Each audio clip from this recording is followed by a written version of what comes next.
Hello and welcome to Irish Eyes on Wrestling Week 5, Part 2. I'm Carl Sherlock, at Carl Sherlock on Twitter. I'm Simon Russell, and I barely even use my Facebook, so I don't need it for now. Today we're going to be talking about our predictions and what happened at Survivor Series. It started off with the pre-show match, which was 3MB, and it was originally Team Cobra, and then it was changed to International Airstrike, and then it was brought back to Team Cobra. There was a bit of mix-up there. And it was a decent match before to kick off Survivor Series for the pre-show, and turned out with a 3MB win. It was very predictable. Yeah. We both guessed it. Absolutely, yeah, no, of course, 3MB are obviously the hot comedy heels at the moment, yeah. So they're going to get a good bit of push at the moment. International Airstrike kind of came out of nowhere. It was kind of interesting to see Gabriel facing his old tag team partner Slater. But, Yeah. Good seeing NXT guys getting a bit of a shove, even if it is only on a pre-show. Well, it ended up being Santino and Zack Ryder again. They changed it right before the pre-show. Right. It was International Airstrike, and right before the pre-show they changed it back to Team Cobra. Excuse me. Well, I did not see the pre-show, so you have to excuse me for that one. Yeah, it was a basic Santino and Zack Ryder match. I mean, they were comedy. Yeah, that's it, comedy faces and comedy heels. There's a space in everywhere, but they're right where they should be. Curtain jerking, that's the place for them. They ended up winning then with Drew McIntyre hitting, I think it was Zack Ryder with his cast, and Heath Slater with the roll up. It was a decent classic match. heel finish, Survivor Series opened then, and this was a match we didn't know that was going to happen. It was it was a surprise match. And you knew straight away we didn't get any points for this because we couldn't predict on it beforehand. It was an additional 5-a-side Survivor Series match. Yeah, absolutely. You knew everyone on the card, It was Rey Mysterio, Sin Cara, Brodus Clay, Tyson Kidd and Justin Gabriel. I mean, they were never going to lose. And it was against certainly not. primetime players. Who else was there? Primetime players, Tensai and Epico and Primo. It was just get everyone on, get them a pay-per-view bonus. Exactly, that's fair enough. You can't really argue with that. They wanted Mysterio on the card somehow, I suppose. That's it, yeah. Mysterio, moves a lot of merch. Yes. Very, he's kind of like the symbol for the PG era. Cena's still trying to be a bit edgy, but Rey Mysterio's completely meant to appeal to kids. So, 100%. Get him on the card. Keep them happy. The faces won in that match with only Brodus Clay being eliminated.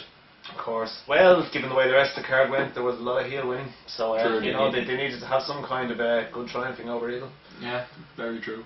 But it was obvious, very obvious from the very start he was going to win that. And the second match then went to the United States title, and it was Antonio Cesaro up against R-Truth. I'm really high on Antonio Cesaro. I love Claudio Castagnoli. He is a savage wrestler. He has the very European uppercut, and he hit the Gotch neutralizer on fucking Brodus Clay on Monday, which is very, very impressive. That guy is strong as hell. I loved all his work with Chris Hero in Ring of Honor. I think Claudio Castagnoli, Antonio Cesaro. Yeah, sorry. WWE, come on now.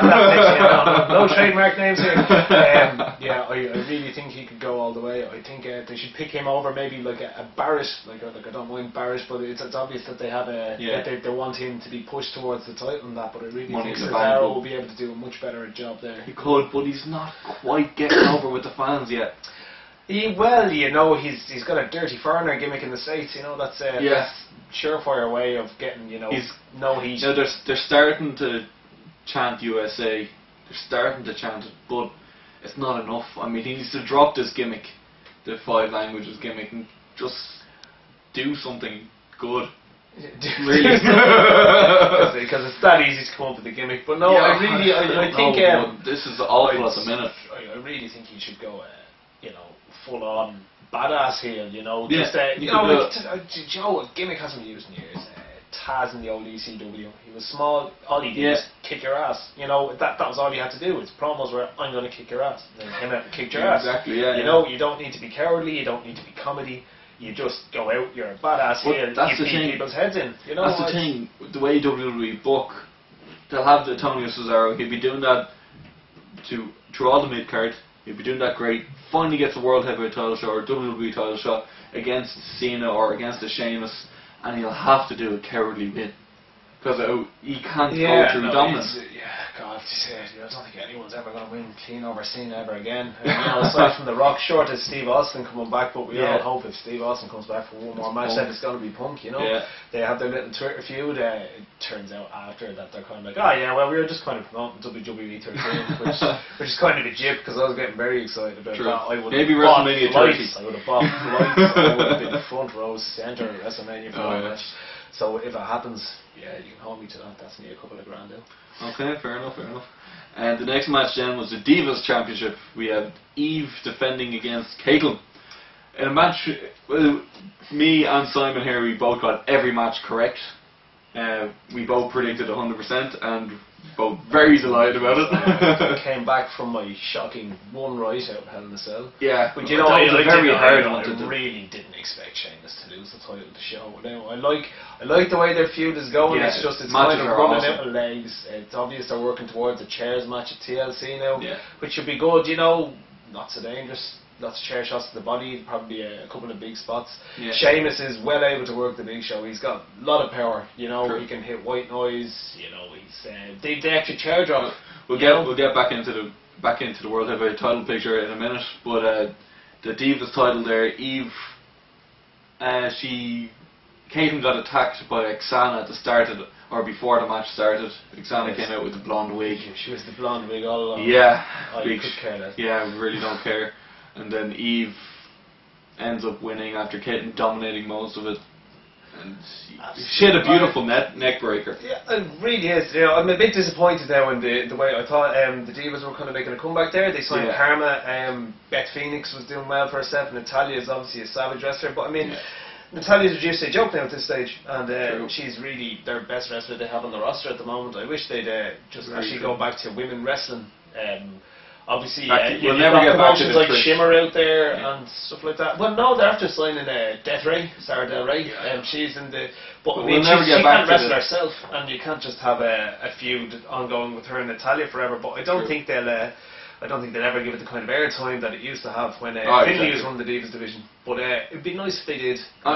We'll never get back to the days that it was Trish and Lita. They main evented a Raw before. We'll never get back to that day. It would be really good because TNA do well enough with their women's division. Yeah, they do brilliantly. They do standout stuff. Gail Kim, Victoria's over there. They never got a push, really, did they? Yeah, they never really got a push, but they're getting pushed in TNA, and that's good. Obviously, Karma made her name over there as Kong, and she was like you'd legit take her over half the male roster. Yeah, she was. Yeah, she was great. So I really. Divas match is kind of a toilet break at the moment, but I really think they could be doing more of them. One thing I want to bring up about the first 5-on-5 match, Tyson Kidd, he eliminated somebody with a sharpshooter, and he posted on Twitter that was the first time sharpshooter was used to win a match in 15 years at Survivor Series. Since the screw job, it's the first time it's been used to win a match. Good man, yeah. Tyson Kidd, that's a guy that needs more airtime. Oh, big time. But definitely, I think him and Gabriel, they're a good team. I think they could do some stuff. I think International Airstrike, I think with that resurgence we were talking about yesterday on the tag team division, I really think they could be the Hardy Boys in it. They could very easily. They'd be the bump machines. They do the high spots. They seem like they don't mind doing the bumps. So yeah, pretty fearless. Yeah. So the World Heavyweight Championship. Then we got into it a couple of minutes ago. Big Show, Sheamus. Yeah. It's going great. It is, it's a great feud. I don't know how much more legs it has. No, it'll end at TLC. Yeah, I'm liking the kind of turn they've taken from Big Show being like, I'm Angry Giant, to actually, he's a bit afraid of Sheamus because Sheamus has stopped smiling, He's not like, I want to fight anymore, he's just like, I want to beat your face in. So I really think, I'd say the chairs match, he's probably going to get his title back, and I don't know who they're going to see against it, because I don't know, I think Sheamus, I love Sheamus, I think his promos are getting better and better, his work is sterling. They've proven he's strong. He can do that to Big Show, doing white noise to Big Show, and the electric chair shot dropped the Big Show was amazing. Yeah, I was in shock. You know, like you haven't really seen somebody manhandle the Big Show like that since Brock Lesnar. You know. Yeah, exactly. Yeah. Even Cena doesn't look like he's. He he looks, you know, getting him up for the FE or something like that. He looks like he's Big Show getting jumps. sandbagged, Big Show you know? jumps for that. Absolutely. Sheamus is doing that. Sheamus is a naturally bigger guy, but I really think Sheamus needs the title more than Big Show at the moment. Big Show's a vet. He's been around for years. So you can stick him into any feud and be grand. I think Sheamus would be kind of directionless without the World Heavyweight title. The thing I can see at TLC, they'll do the exact same thing they done in last year's TLC. If you remember last year's TLC, it was Mark Henry versus Big Show in a chairs match. Big Show beat Mark Henry for the title, held it for 45 seconds, and Daniel Bryan cashed in. Yeah, absolutely. Well, you know, they've kind of erased that joke, you know, they've given him his nice glory. I have a feeling the exact same thing will happen. Big Show will beat Sheamus, and Dolph Ziggler will come in 1 year later and pin Big Show. In 45 seconds. Well, I don't know if it'll be that, but I have a feeling Ziggler will beat Big Show and will go over Big Show. It'd be nice, but I'd say the feud that Ziggler's got going on with Cena at the moment, I'd say that's could end. Yeah, I'd say that's got to be a match at TLC, TLC, you know, especially with this injury angle they're running. John Cena's going to want some revenge. There'll be some kind of tables match or something there future, I'd imagine. Yeah. I'm excited to see what they're going to do with the Ryback, because obviously he's That's been put be to a commentary table 2 nights in a row. So I hope they don't go the 3-on-1 handicap route, because that would be horrible. Because Ryback would be allowed to look too strong, and these new guys coming in, hot streak beating, they'd be instantly another 3 jobbers, mid card, you know, just jobbers. And these 3 guys are the future of the business. Yeah, and we're just coming out of Survivor Series, so you can't really have a stable coming in, and you know, a tables match with 1 guy and 2 guys on the outside, it's obviously not going to be fair to Ryback. So he could eliminate 1 and get eliminated by the other 2 or something like that. I'm interested. I hope they don't go the handicap match route. I really hope. You know, because whatever way, unless it's an absolute squash by the 3 guys, I think Ryback would be allowed. It could be Ryback going against Punk, because Punk needs somebody to fight, and Cena's has his hands full with Ziggler. So the only really guy left there is for Ryback to go against Punk again. Yeah. And you know, they can come in and help out. Yeah, well, they've obviously they've no time really. They've TLC's 4 weeks. They've no time really to build another title challenger. So it's going to be Punk Ryback somehow. There's going to be some kind of tables gimmick in there. Yes. Ryback's going to need to get some protection against these new NXT guys, and obviously Brad Maddox. So I don't know, there's a lot of ways they could go with it, but it's definitely, I'd say, Punk Ryback at the next pay-per-view, which obviously we're going to have a chat about now. Now, it was the triple threat match. Punk Cena Ryback. It was a decent match. I honestly thought they were going to, have maybe take the title off Punk and get it back on Cena here. You predicted Punk. You went for your gut and you went for Punk. Of course I went for Punk. I mean, they obviously want him to. He started that feud with Rocky last year. They obviously want him to finish it out at the Royal Rumble. 1 year on Monday night. I had a feeling after Cena went over clean on Monday, I thought they were going to continue on and do the same thing there, or even have Punk eat the pin so Ryback could get the title and keep Cena looking strong. Yeah, which would be a very WWE thing to do. Yeah, true.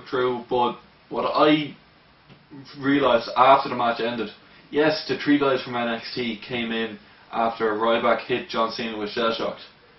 They then took Ryback out, but Punk pinned Cena clean, because they didn't hit Cena, they hit Ryback. So Cena was down from the certainly did beat Cena clean, but technically Ryback beat Cena clean because Punk just came in and took the leavings, you know. But he got a clean pin over Cena. He did well. It's nothing like the clean pin he got over him last summer. Yeah, well, that's true. When it was Summer of Punk. I really, I wish Punk would stop being the cowardly heel. Yeah. I love the fact that he's, best in the world, talking to his title and all that. Yeah, talking to Paul Heyman. In the world, foot up on Ryback's chest. It's great. It's great with Paul Heyman, but I really think he's better off as being better than you, straight edge. I mean, you can't have a strong looking year-long title reign and then just, cowardly heel, because the whole point of having a year-long title reign is you beat all comers, you're dominant. Well, he has just holding on. Otherwise, you're just a honky tonk man. You've got this big long title reign through guitar shots and DQs. So I don't know. I think they'll be doing more with Punk at the moment. I think he should. He's not going to go over to Rock clean, is he? if he does beat The I Rock, don't think anyone's gone over The Rock clean ever again. if he does beat The Rock, or if he does end up beating The Rock, he's not going to go over him clean. No, definitely not. I'd say small finish. Yeah. But that's the usual caliber there, you know. Although I don't know, maybe Rocky will take the hit and just to go into WrestleMania and Cena will be like, well, I really need to beat you, but will he lose 2 in a row? I'd say, I'd probably Cena is the last person left to beat The Rock clean. But Yeah. That's it anyway.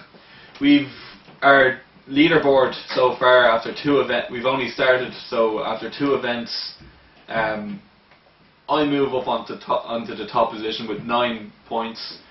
Simon here moves up to 6.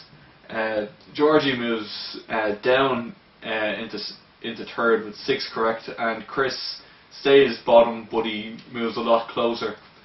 He has 5 correct. looking better than last time. Joint bottom to 2nd. I'll take that. You're doing well. You're doing well. We'll be back tomorrow and we'll be having a look at Punk's year-long reign. Best in the world! I'm Carl Sherlock. I'm Carl Sherlock on Twitter. I'm Simon Russell and Red off Twitter. Slán.